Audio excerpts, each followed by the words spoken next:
దేవునికి మహిమ కలుగును గాక. మంచి ఆరాధన జరిగించిన దేవత దేవునికి, యవనస్తులకు అదే రీతిగా పాటలు పాడిన వారికి, ఆరాధన చేసిన వారికి, ప్రార్థనలు చేసిన వారికి, వాక్యం చదివిన వారికి హృదయపూర్వక వందనాలు తెలియజేస్తున్నా. దేవుడు వారిని దీవించును గాక. ఆమేన్. హల్లెలూయా. చెప్తామందరం హల్లెలూయా.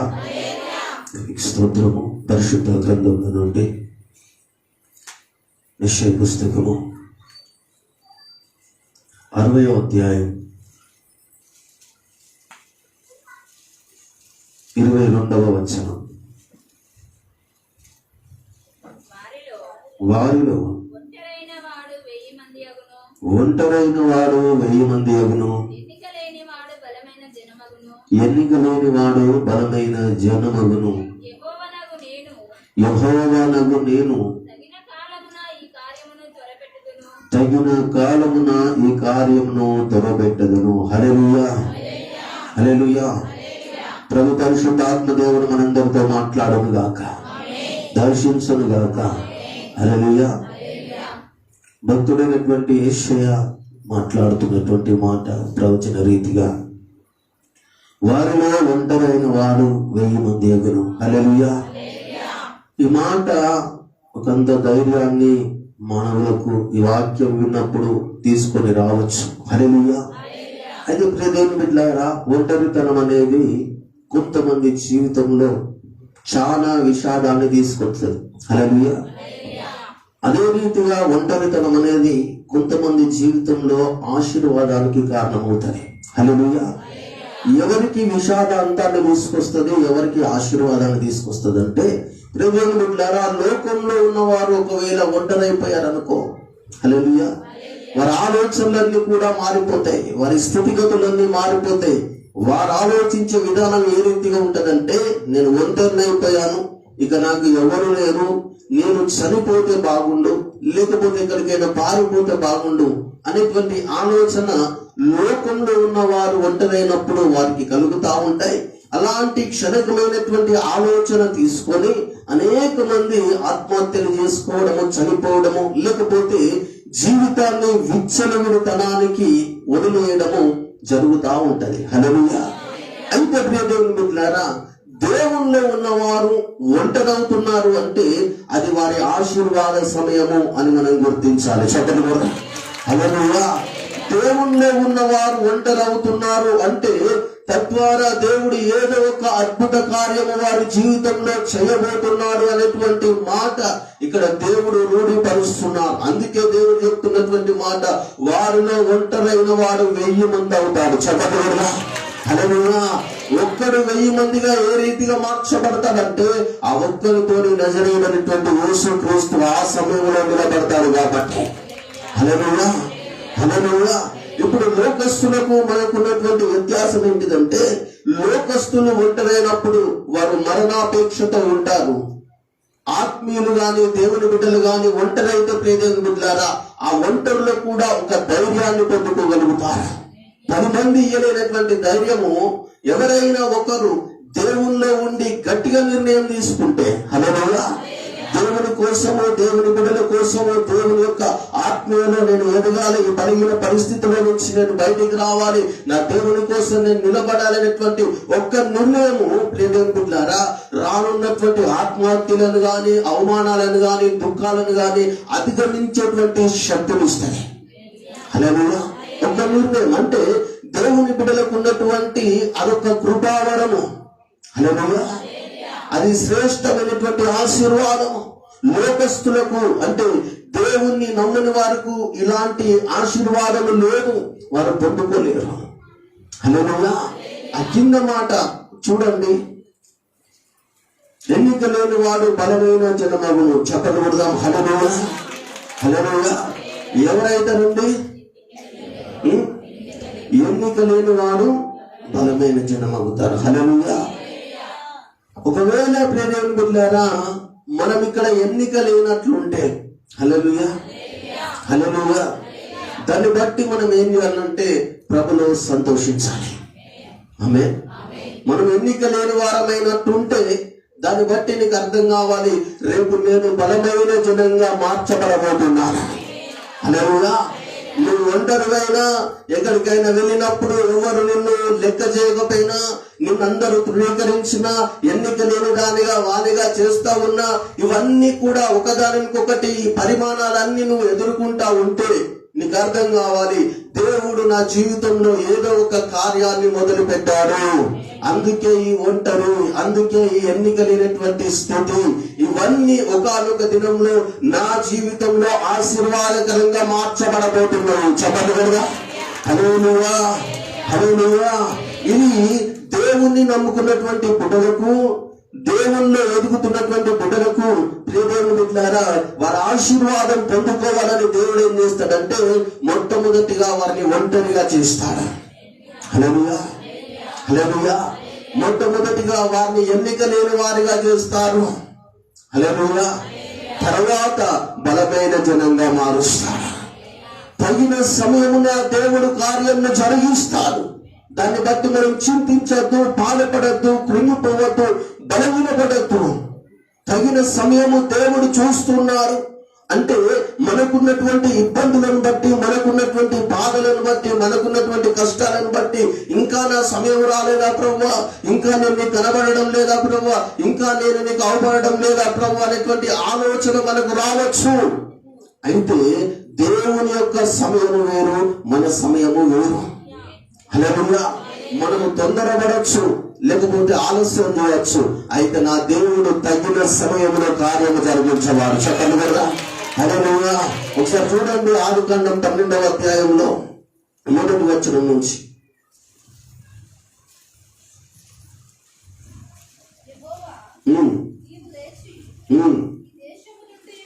నీ దేశం నుండి,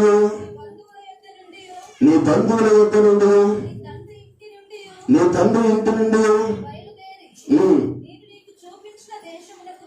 నేను నీకు చూపించిన దేశమునకు వెళ్ళుము. నిన్ను గొప్ప జనముగా చేసి నిన్ను ఆశీర్వదించి నీ నామమును గొప్ప చేయుదును. నువ్వు ఆశీర్వాదముగా నుండును. నిన్ను ఆశీర్వదించిన వారిని ఆశీర్వదించదను. నిన్ను దూషించిన వారిని శపించదను. భూమి యొక్క సమస్త వంశమును నువ్వు ఆశీర్వదింపబడునని. ఆమేన్. హల్లెలూయా, హల్లెలూయా. ప్రభు పరిశుద్ధాత్మ దేవుడు మనందరితో మాట్లాడును గాక. హల్లెలూయా. దేవాది దేవుడు అబ్రహాంతో మాట్లాడుతున్నటువంటి మాట, నువ్వు లేచి నీ తండ్రి ఇంటి వారిని, నీ దేశాన్ని, నీ అన్నదమ్ములను, నీ తోటి వారిని అందరినీ కూడా విడిచి వెళ్ళమని దేవుడు అబ్రహాంతో మాట్లాడుతున్నాడు. హల్లెలూయా. దేవుని బిడ్డలారా, ఈ విడిచి వెళ్ళిపోయేటప్పుడు అబ్రహాము చాలా బాధపడ్డాడు. హల్లెలూయా. అప్పటికి అబ్రహాం యొక్క వయసు 75 సంవత్సరాలు ఉన్నాయి. అన్ని విడిచిపెట్టి వెళ్ళిపోయేటప్పుడు ఒకందుకు అబ్రహాంకు చాలా దుఃఖంగా ఉన్నది. అబ్రహాముకు చాలా బాధ కలిగింది. తనకున్నటువంటి సమస్తాన్ని విడిచిపెట్టాడు. తనకున్నదంతా కూడా వదిలిపెట్టి దేవుడు తనకు ఏదైతే చూపించారో అక్కడికి వెళ్ళడానికి ఇష్టపడ్డాడు. హల్లెలూయా, హల్లెలూయా. దీన్ని బట్టి ఆయన ఒంటరైపోతూ ఉన్నాడు. హల్లెలూయా. అయితే అబ్రహాం యొక్క ఆశీర్వాదం ఎక్కడ దాగి ఉన్నదంటే దేవుని చేతిలో ఉన్నది. చెప్పగలరా. హల్లెలూయా. అబ్రహామును ఆశీర్వదించేటువంటి స్థలము తానున్న స్థలము కాదు. హల్లెలూయా. అబ్రహామును దేవుడు ఆశీర్వదించాలనుకున్నది ఇదిగో కానాను దేశములో. హల్లెలూయా. కాబట్టి దేవుడు అబ్రహామును ఏం చేశాడంటే అక్కడి నుండి ఒంటరిగా చేశాడు, అక్కడి నుంచి వేరు చేశాడు. తన కుటుంబాన్ని అంతటిని కూడా ఆ ప్రజల మధ్యలో నుంచి బయటికి తీసుకొని వచ్చాడు. గమనించండి, ఒక కుటుంబము అట్లా బయటికి వెళ్ళిపోతూ ఉన్నది అంటే ప్రియ దేవుని బిడ్డలారా, అక్కడ ఆశీర్వాదం ఉంటుందో తెలియదు, తెలిసిన వారు ఉంటారో లేదో తెలియదు, అక్కడ ఏం జరుగుతుందో అర్థం కానటువంటి స్థితిలో వారు వెళ్ళిపోతూ ఉన్నారు. అయితే ఎప్పుడైతే దేవుడు చూపించినటువంటి స్థలానికి అబ్రహాము వచ్చాడో దేవుడు అక్కడ ఆయనను ఆశీర్వదించాడు. హల్లెలూయా. ఎంతటి ఆశీర్వాదం అంటే ప్రియ దేవుని బిడ్డలారా, ఒక్క మాటలో చెప్పాలంటే క్రైస్తవులు అనబడుతున్నటువంటి వారు అబ్రహాము మొదలుకొని రేపు చివరిగా పుట్టబోయే వారందరూ హల్లెలూయా ఆయన సంతానమే. ఆమేన్. అబ్రహాము సంతానమే. అంతగా దేవుడు అబ్రహామును ఆశీర్వదించాలి. ఒకవేళ కనుక అబ్రహాము దేవుని మాటకు లోపడకుండా ఉన్న ఊర్లోనే ఉంటే, అదే సహవాసంలో ఉంటే, అదే బొమ్మలు తయారు చేయడంలో ఉంటే, అదే లోకం అనుకుని అక్కడనే నిలిచి ఉంటే ప్రియదేవుని బిడ్డలారా, అబ్రహాము ఇప్పుడు ఆశీర్వాదానికి కర్తగా ఉండేవాడు కాదు. హల్లెలూయా.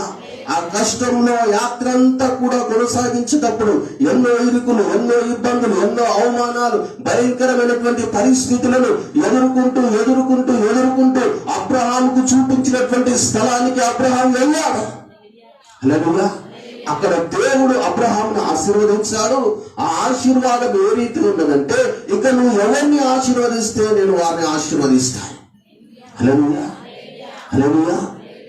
అసలు ఆశీర్వాదమే లేని వ్యక్తి, భయంకరమైనటువంటి విగ్రహారాధనలో బ్రతుకుతున్నటువంటి వ్యక్తి, బొమ్మలను తయారు చేస్తున్నటువంటి వ్యక్తి, ఆ వ్యక్తి ఇప్పుడు ఏమైపోయాడంటే దేవుని చేత ఆశీర్వదింపబడ్డాడు. తర్వాత జరుగుతున్నటువంటి కార్యం ఏంటిదంటే, ఇప్పుడు అబ్రహాము ఆశీర్వదించినా కూడా వారు ఆశీర్వదించబడతారు. హల్లెలూయా. వారిలో ఒంటరైపోయాడు. ఆమేన్. ఎన్నిక లేని వారిగా అయిపోయారు. వెళ్ళిపోతా ఉంటే అందరూ ఏమనుకున్నారు, అనవసరంగా వీడు వెళ్ళిపోతున్నాడు. హల్లెలూయా. హల్లెలూయా. దేవుని బిడ్డలారా, మన జీవితంలో జరుగుతున్నటువంటి పరిమాణాలన్నిటికీ కూడా దేవుడు ఖచ్చితంగా ఏదో ఒక సమాధానాన్ని నిలిపి ఉంచుతాడు. హల్లెలూయా. ఈరోజు ఒంటరితనం, బలహీనత రావచ్చు. అయితే దాని వెనుక దేవుడు అద్భుతమైనటువంటి కార్యాన్ని దాచిపెట్టాడు. తన వెనుక అద్భుతమైనటువంటి ఆశీర్వాదాన్ని దాచిపెట్టాడు. అబ్రహాం జీవితంలో అదే రీతిగా దేవుడు దాచిపెట్టాడు కనుక అబ్రహామును దేవుడు ఆశీర్వదించి అనేకులకు ఆశీర్వాదకరంగా అబ్రహామును దేవుడు నిలిపాడు. హల్లెలూయా. హల్లెలూయా. అదే రీతిగా ఇంకొక మాట చూసుకున్నాం చూడండి, ఆదికాండము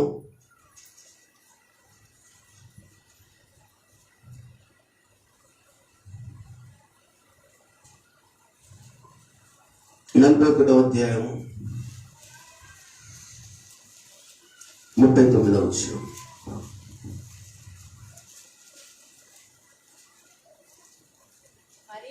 మరియు ఫరో దేవుడు ఇదంతయు నీకు తెలియపరచెను గనుక నీవలే వివేక జ్ఞానములు గలవారెవరునూ లేరు.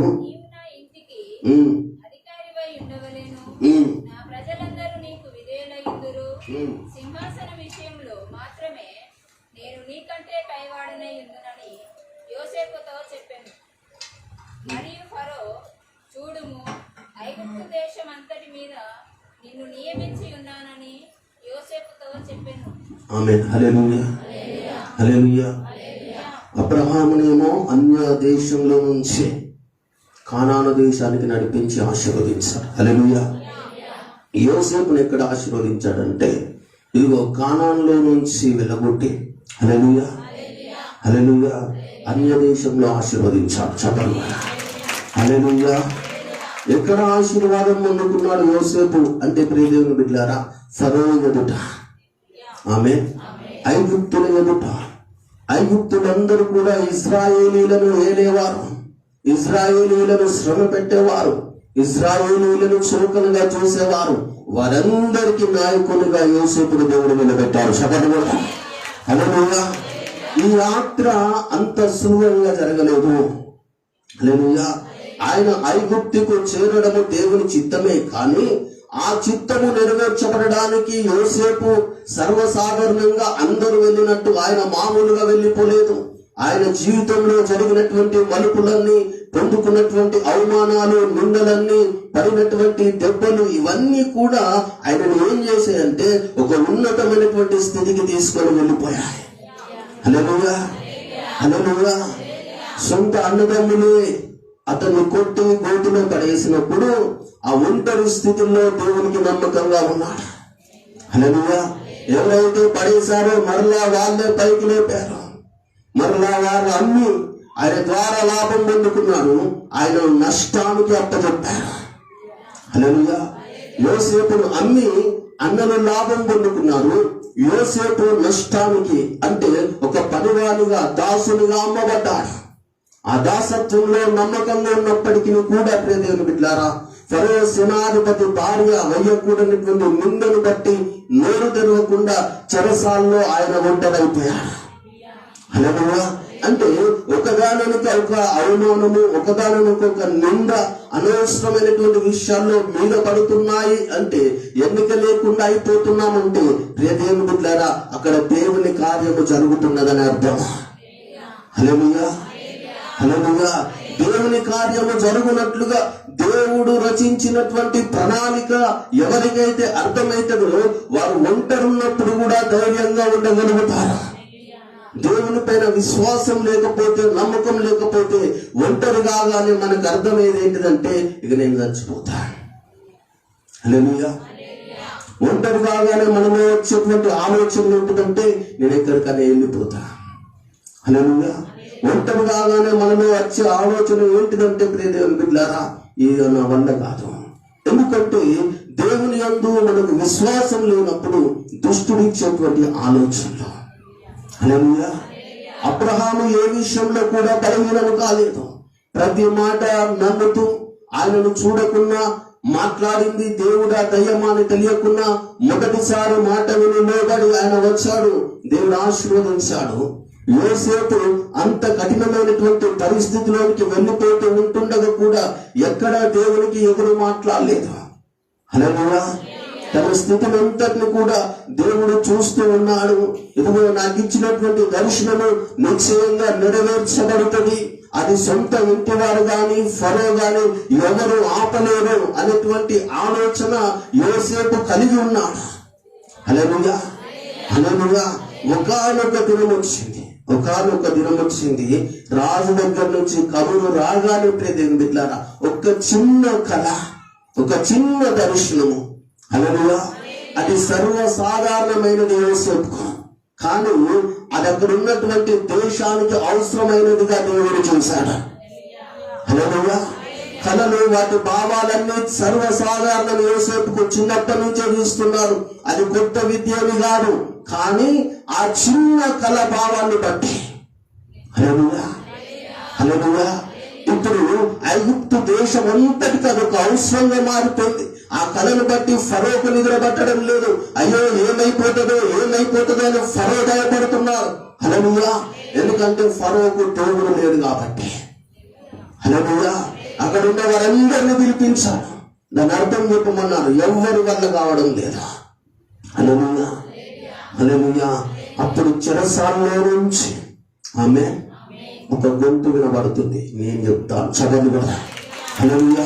అది చాలా చిన్న విషయం అన్నట్టుగా యోసేపు మాట్లాడాడు. 7 సంవత్సరాలు కరువు వస్తుంది, 7 సంవత్సరాలు సమృద్ధిగా ఉంటుంది. ఇదే కలభావం. హల్లెలూయా. ఆ 2 మాటలు విన్నటువంటి ఫరో ఆనందం తట్టుకోలేక, హల్లెలూయా, ఏం చేయాలో అర్థం కాక ఆయన చెప్తున్నటువంటి మాట ఏంటిదంటే, ఇది మొదలుకొని ఐగుప్తు మీద అంతటికి అధికారి నువ్వే, ఒక సింహాసనం మీద తప్ప అన్నిటిపైన నీకు అధికారం ఉన్నది. చెప్పండి. హల్లెలూయా, హల్లెలూయా. దేవుని బిడ్డలారా, ఈయన ఎన్నిక లేని వాడైపోయాడు, ఒంటరైపోయాడు. ఒంటరి కాగానే, ఎన్నిక లేని వాడు కాగానే దేవుడు టగటక కార్యం జరిగించలేదు. తగిన సమయం కోసము చూశాడా. హల్లెలూయా. ఒకవేళ కనుక చెరసాలలోనికి వెళ్ళగానే దేవుడు కార్యం చేస్తే కేవలం చెరసాల నుంచి బయటికి వచ్చేవాడు కావచ్చు. హల్లెలూయా. అక్కడ బయటికి రాకుండా ఆపాడు అంటే చెరసాలలో నుంచి డైరెక్ట్ సింహాసనం మీదకి దేవుడు నడిపించాడు. కొన్ని సమయంలో మన పరిస్థితులు ఆ రీతిగా ఉన్నప్పుడు కృంగిపోవద్దు, బాధపడద్దు, బలహీనపడద్దు. హల్లెలూయా. యోసేపు కూడా ఎవరి దగ్గరికి వెళ్ళలేదు, కల చెప్పగానే. ఆమేన్, హల్లెలూయా. ఫరో వెళ్ళినట్టు ఎవరి దగ్గరికి వెళ్ళలేదు, కల చెప్పగానే ఏం చేశాడంటే దాని అర్థము టక్కున చెప్పేశాడు. హల్లెలూయా. ఒక సింహాసనం వచ్చేసింది, రాజ్యం పైన అధికారం వచ్చేసింది. తన ఉంగరం తీసి ఇచ్చాడు, మెడలో ఉన్నటువంటి చైన్ తీసి ఇచ్చాడు, మంచి వస్త్రాలను ఇచ్చాడు. ఇంతకు ముందుకున్నటువంటి అన్ని మారిపోయింది. చెరసాల్లో ఉన్నవాడు వీడు మళ్ళీ వస్తాడు కావచ్చు అనుకుంటున్నారు. హల్లెలూయా, హల్లెలూయా. తనతో ఉన్న ఖైదీలందరూ ఎదురు చూస్తూ ఉన్నారు. యోసేపు అట్లా చెప్పి మళ్ళీ ఇట్లా వచ్చేస్తాడు కావచ్చు. హల్లెలూయా. కానీ దేవుడు మరలా అతన్ని వెనుకకు తిరిగి చూడనియలేదు. చక్కటి కదా, మరలా ఆ చెరువులోనికి దేవుడు నడిపించలేదు. అదే రీతిగా మన పరిస్థితిని దేవుడు ఒక్కసారి మారుస్తే మళ్ళా మనల్ని వెనుకకు నడిపియాడా. ఆ పరిస్థితి మళ్ళా మన మీదకి రానియడు. ఆ పరిస్థితుల్లోనూ నమ్మకంగా దేవుని దాంట్లో ఉంటే, దేవుల్లో కష్టమో నష్టమో దేవుని నన్ను భయభక్తులు కలిగి ఉంటే మరలా ఆ పరిస్థితి దేవుడు నీకు తిరిగి రానియడు. హల్లెలూయా. ఎందుకు వస్తున్నాయి మరలా మరలా అవే పరిస్థితులు అంటే చాలా మంది అట్లా వెనుకకు వెళ్ళిపోతున్నారు కాబట్టి. హల్లెలూయా. ఆయన ఒక్కసారి ద్వారము తెరిచాడంటే ఇక దాన్ని ఎవ్వరు కూడా మూయలేరా. హల్లెలూయా. కాబట్టి ప్రియదేవుని బిడ్డలారా, మన ఒంటరితనంలో ఒక నిరీక్షణ మనం కలిగి ఉండాలి. ఎన్నికలేనటువంటి స్థితిలో ఒక నిరీక్షణ కలిగి ఉండాలి. బలహీనమైనటువంటి పరిస్థితుల్లో ఒక బలమైనటువంటి నిరీక్షణ నజరేయుడైనటువంటి యేసు అని మనం కలిగి ఉండాలి. హల్లెలూయా. అట్లా కలిగి ఉన్నప్పుడు అన్ని పరిస్థితులలో నువ్వు నిలబడగలుగుతావు. హల్లెలూయా. అట్లా కలిగి ఉన్నప్పుడు అన్నిటిని నువ్వు ఎదుర్కోగలుగుతావు. అన్నిట్లో ఖచ్చితంగా దేవుడు నిన్ను ఆశీర్వదిస్తాడు. ఎందుకంటే మనము దేవుని యందు విశ్వాసం నిలిపాము కాబట్టి. హల్లెలూయా, హల్లెలూయా. ఇప్పుడు అబ్రహామునేమో అన్య దేశంలో నుంచి తీసుకొని వచ్చి కానానులో ఆశీర్వదించాడు. ఈ కానాను పాలు తేనెలు ప్రవహించేటువంటి దేశాన్ని విడిపించి అక్కడి నుంచి ఐగుప్తుకు తీసుకొచ్చి ఈయనను ఐగుప్తులో ఆశీర్వదించారు. ఇప్పుడు కానాన్లో ఉన్నటువంటి అన్నదమ్ములందరూ వచ్చి యోసేపు కాళ్ళ మీద పడ్డారు. హల్లెలూయా, హల్లెలూయా. అంటే దేవుని ఆలోచన విధానము, దేవుడు ఒక వ్యక్తిని ఆశీర్వదించేటువంటి విధానము దేవుని బిడ్డలారా మనకు అర్థం కాదు. హల్లెలూయా. ఇంకొక మాట చూద్దాం, చూడండి. మార్కు సువార్తలో 5వ అధ్యాయంలో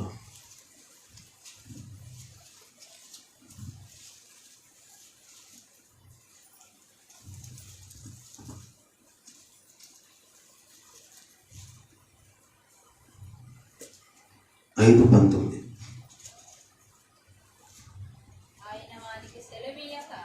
ఆయన వానికి సెలవీయక నీవు నీ ఇంటి వారి యొద్దకు వెళ్ళి ప్రభువుని యందు కనికరపడి వారికి తెలియజెప్పుమనెను. వాడు వెళ్ళి యేసు తనకు చేసినవన్నీ దెకపోలిలో ప్రకటింపనారంభింపగా అందరూ ఆశ్చర్యపడి. హల్లెలూయా, హల్లెలూయా. ప్రభు మనతో మాట్లాడును గాక. ఈ సేనాదయం పట్టినటువంటి వ్యక్తి, హల్లెలూయా, యేసుక్రీస్తు వాళ్ళ నుండి దయాన్ని వెళ్ళగొట్టిన తర్వాత అక్కడ ఉన్న వారందరూ కూడా వారిని చూసి భయపడి ఆశ్చర్యపోతున్నారట. ఈ దయ్యం పట్టినటువంటి ఈ వ్యక్తి ఏ రీతిగా స్వస్థచిత్తుడయ్యాడని. హల్లెలూయా, హల్లెలూయా. ఆ రీతిగా ఆ వ్యక్తిని చూసినప్పుడు వారు నమ్మలేకపోయారు. అప్పుడు యేసుక్రీస్తు దగ్గరికి వచ్చి వారు ఏమన్నారంటే, మీరు ఇక్కడ ఉండొద్దు, హల్లెలూయా, మీరు ఇక్కడ నుంచి వెళ్ళిపోవాలి. ఎవరిని పంపిస్తున్నారో? యేసుక్రీస్తు. హల్లెలూయా. అయితే యేసుక్రీస్తును పంపిస్తున్నటువంటి ఆ ప్రాంతంలో నుండి నేను కూడా వెళ్ళిపోతానని చెప్పి ఈ దయ్యం పట్టిన వారు విడుదల పొందుకున్నటువంటి వ్యక్తి ఏం చేస్తున్నాడంటే, ప్రభువా, నిన్ను వెళ్ళగొట్టిన దగ్గర నుంచి నేను కూడా వెళ్ళిపోతాను, ఈ ప్రజలతో నాకు సంబంధం లేదు, నేను ఇక్కడ ఉండలేను, నేను నీతో కూడా వస్తాను అన్నప్పుడు యేసు ప్రభు ఏం చేశాడంటే, హల్లెలూయా, వద్దు, నువ్వు నాతో రావద్దు, ఇక్కడనే ఉండి దేవుడు నీకు చేసినటువంటి ఆశ్చర్య కార్యాన్ని వివరించును. హల్లెలూయా, హల్లెలూయా. ఆ సేనాదయం పెట్టినటువంటి ఆ వ్యక్తిని దేవుడు ఏం చేశాడంటే అదే ప్రాంతంలో నిలిపాడు. ఆమేన్. ఎందుకంటే తన ముందు ఉన్నటువంటి స్థితి, తన ముందున్నటువంటి పరిస్థితి, అక్కడ ఉన్నటువంటి ప్రాంతంలో ఉన్న వారందరూ కూడా తెలుసు ఆయన ఎంత భయంకరమైనటువంటి మనుష్యునిగా ఉన్నాడో, ఎంత భయంకరంగా ప్రవర్తించేవాడో.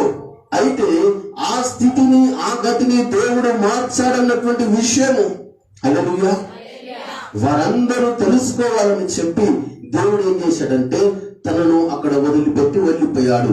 ఇప్పుడు ఆయన దయ్యం పెట్టినప్పుడు ఒంటరిగానే ఉన్నాడు. హల్లెలూయా దయ్యము పోయిన తర్వాత కూడా ఎట్లున్నాడు? ఒంటరిగా ఉన్నా. ఎవరు అంగీకరించడం లేదు. హల్లెలూయా ఎవరు కూడా ఆయనని ఇష్టపడడం లేదు. ఒంటరిగానే ఉన్నాడు. అయితే ఒంటరిగా ఉండి ఆయన సువార్త ప్రకటించడం ప్రారంభించాడు. దిక్కపోలి అంటే 10 ప్రాంతాలకు ఆయన సువార్త ప్రకటించి బలమైనటువంటి సంఘాలుగా వాటిని మార్చాడు. చదవగా హల్లెలూయా ఆ ఒంటరితనంలో చుట్టుప్రక్కల ఉన్న వారందరూ నన్ను పట్టించుకోవడం లేదు. ఇదిగో నేను దయ్యం పట్టున్నప్పుడు అందరూ నవ్వారు, ఎగతాళి చేశారు. ఇప్పుడు నేను మంచిగా మారి మనిషిగా ఉన్నప్పుడు నన్ను ఎవ్వరు పట్టించుకోవడం లేదని బాధపడలేదు. హల్లెలూయా నన్ను ఎవరు చేరదీయడం లేదని బాధపడలేదు. హల్లెలూయా ఎవరైతే ఆయనకు విడుదల అనుగ్రహించారో, ఎవరైతే స్వస్థపరిచారో ఆయన వైపు చూశాడు. ఒంటరిగానే ప్రయాణంను సాగించాడు. 1000 మందిగా ఆయన మార్చబడ్డాడు. అదే ఊరిలో, అదే ప్రజల మధ్య, అదే స్థలంలో దేవుడు ఆ వ్యక్తిని ఆశీర్వదించాడు. హల్లెలూయా గొప్ప సాక్షిగా ఆ వ్యక్తి మిగిలాడు. ఈరోజు దేవుడు మనందరితో మాట్లాడుతూ ఉన్నాడు. ఈ ఒంటరితనం అనేది నిర్లక్ష్యం చేయొద్దు. అది ఆశీర్వాదకరమైనటువంటి సమయము. ఈ ఒంటరితనం అనేది పిచ్చి పిచ్చి ఆలోచనలు తీసుకోవడానికి మనం ఇష్టపడద్దు. అది దీవెనకరమైనటువంటి సమయం అన్న విషయం నీకు అర్థం కావాలి. అందుకే సామెతలు 18:1 చూడండి, త్వరగా ముగిస్తా.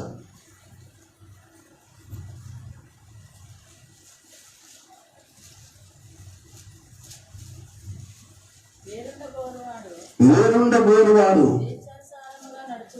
స్వేచ్ఛానుసారంగా నడుచువాడు లెస్సైన జ్ఞానమునకు విరోధి. హల్లెలూయా వేరుండబోరువాడు స్వేచ్ఛానుసారంగా నడుచువాడు, అటువాడు లెస్సైన జ్ఞానమునకు విరోధి. హల్లెలూయా లోకంలో వేరుండడం వేరు, ఆమె దేవునిలో ఒంటరి కావడం వేరు. లోకంలో వేరైపోయినాం అనుకో, వాడు లెస్సైన జ్ఞానానికి విరోధి. హల్లెలూయా అంటే మంచి పనులకు, మంచి జ్ఞానానికి విరోధి అయిపోతారు ఆటోమేటిక్ గా. హల్లెలూయా దేవుల్లో ఒంటరైన అనుకో, అప్పటి నుండి మనలో నుంచి మంచి పనులు, మంచి కార్యక్రమాలు దేవుడు మొదలు పెడతాడు.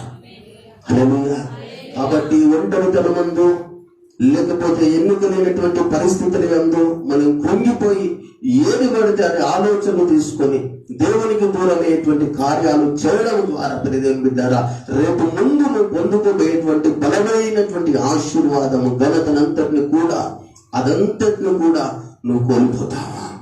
దుష్టుడు నీ ముందున్నటువంటి ఆశీర్వాదాన్ని ఒంటరితనంలో చూపించడు.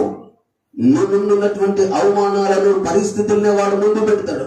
అయితే దేవుడు ఏం చేస్తాడంటే దాని వెనుక నీకు ఆశీర్వాదం ఉన్నదని ఆ బలహీన పరిస్థితుల్లో నూతన బలమును, నూతన శక్తిని ఇస్తూ దేవుడు మనల్ని నిలబెడుతూ వస్తూ ఉంటాడు. హల్లెలూయా ఒకటి గుర్తుపెట్టుకోండి, ఎవరిని ఎవరు బలపరచరు. ఆమె ఎవరు వారే ప్రభుని బట్టి బలం పొందుకోవాలి. ఇవన్నీ తాత్కాలికమైనవి. వాక్యము తాత్కాలికమైనది, మనం చదివేటిది, ప్రార్థన చేసేది అన్ని తాత్కాలికమైనది. అంటే మనుషుల ద్వారా. హల్లెలూయా నిజంగా ఒక వ్యక్తిని దేవుడు బలపరుస్తూనే వాడు బలంగా ఉండగలుగుతాడు. ఆ స్థితిలోనికి మనము రావాలి. అదే లోతైనటువంటి అనుభవం. 10 మంది మంచుకున్నామంటే మంచుకున్నాం, లేదంటే అట్లా కాదు ప్రియమైన బిడ్డలారా. ఒక లోతైన అనుభవంలోనికి వచ్చినప్పుడు మనము దేవుని కోసం ఉన్నామనేటువంటి సంగతి నీకు అర్థమైపోతుంది. హల్లెలూయా హల్లెలూయా ఒక చిన్న మాట చెప్పి నేను ముగిస్తాను. ఒక దైవ సేవకుడు చెప్పినటువంటి మాట. హల్లెలూయా ఇప్పుడు క్రికెట్ ఆట ఉంటుంది కదా. హల్లెలూయా ఈ క్రికెట్ ఆటలో ఏమైతుందంటే బాల్ వేసినప్పుడు ఆ బ్యాటర్ హల్లెలూయా ఆ బంతి మిస్ కావడమో, కాలు తాగడమో జరుగుతుంది. అప్పుడు ఏం చేస్తారంటే ఆ గ్రౌండ్ లో ఉన్న ఫీల్డర్లు అందరూ కూడా అవుట్ అని వరుతారు. అక్కడ పెవిలియన్ లో కూర్చున్న, స్టేడియంలో కూర్చున్న వారందరూ కూడా అందరు ఏం చేస్తారంటే అవుట్ అని వరుతారు. హల్లెలూయా హల్లెలూయా కానీ బ్యాటర్ అక్కడి నుంచి కదలడు. ఎవరు చెప్పాలి అవుట్ అని? ఎంపైర్ చెప్పాలి. హల్లెలూయా. ఆయన చెప్పే వరకు ఎవరు బ్యాటర్ అస్సలే కదలడు కదా. మనం అవుట్ కావాలన్నా నిలబడాలన్నా ఆయన చెప్పే వరకు నువ్వు కదలద్దు. హల్లెలూయా. ఆయన ఒక్కడే ఏలెత్తితేనే మనం అక్కడి నుంచి బయటికి నడుచుకుంటూ రావాలి. హల్లెలూయా. టీవీల ముందు చూసేటోళ్ళోరినా, క్రికెట్ చూసేటోళ్ళోరినా, ఫీల్డర్లోరినా, వెనుకుండి కీపర్ ఎంత మొత్తుకున్నా, హల్లెలూయా, ఎవరెత్తాలి చెయ్యి? ఎంపైర్ ఒక్కడు ఎత్తితేనే అక్కడి నుంచి బయటకు వచ్చే ఆస్కారం ఉంటుంది. అట్లనే దేవుని ఆశీర్వాదం అట్లనే ఉంటాయి. నువ్వు భయపడద్దు, బాధపడద్దు, కృంగిపోవద్దు. నా దేవుడు నిన్ను అవుట్ చేయడు ఎప్పుడు. హల్లెలూయా. హల్లెలూయా. దేవుడు మనల్ని బలపరచును గాక. ప్రార్థన చేసుకుందాం, కళ్ళు మూసుకుందాం. థ్యాంక్ యూ హోలీ గోస్ట్, నీకు స్తోత్రములు. రెహంతుల హతికే తిరిగి ఆందల రబ సేతెలే రెదెరి నమో షకెతెలే హందెరి ఆందల రబ రకెతెలే హందరి బన హతిరి ఆందలిరికి తిరి బౌషందల రబ మసిక్ర హందల హందికి తిరి ఆందల నమ. నా తండ్రి నీకు స్తోత్రములు, నా తండ్రి నీకు స్తోత్రములు. ప్రభువా, మీరు చూపిన కృపంతరికై కృతజ్ఞత. స్తుతి స్తుతి స్తుతి స్తుతి స్తుతి. స్తోత్రము స్తోత్రము స్తోత్రము స్తోత్రము స్తోత్రము స్తోత్రము స్తోత్రములు చెల్లిస్తున్నాను. ప్రభువా, నీకు వందనాలు. నువ్వు మాట్లాడిన ప్రతి మాటకై నీకు కృతజ్ఞత, స్తుతి స్తోత్రములు చెల్లిస్తున్నా. వాక్యం చదివిస్తుంది, వారిలో ఒంటరైన వాడు 1000 మంది అగునని, ఎన్నిక లేని వాడు బలమైన జనమగునని. ప్రభువా, అట్టి వాక్కులు నా మా జీవితంలో యేసు నామములో నెరవేర్చబడును గాక. ప్రతి ఆటంకం యేసు నామములో నిర్మూలమై పోవును గాక. ఆకాశం యేసు నామములో చేయబడును గాక. ఈ బలమైన శక్తివంతమైన సన్నిధి యేసు నామములో వెలువడును గాక. ఈ బిడ్డలు యేసు